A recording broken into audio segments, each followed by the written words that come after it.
Hi everyone, Crafting Vicky here with you, and I wanted to share with you my garage sale find, and this week was much better. So I found this. I need to get back, whoops, the opposite. So I found this beautiful chest. It's in metal and I got it for $5. I'm so excited. Check this out. Isn't it cool? So very happy with this. And then I found these two books, 25 cents each. So it's medical. It's a medical book. And then this one, that was like the ultimate.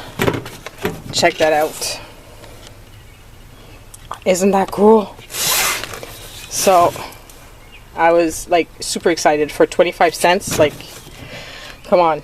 And I just noticed that he forgot a tool in the chest. So bingo. So that chest was $5, like I said.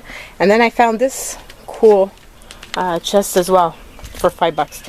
It's in lousy condition. I need to really clean it up, but I couldn't pass it up for $5. It's just, yeah, amazing.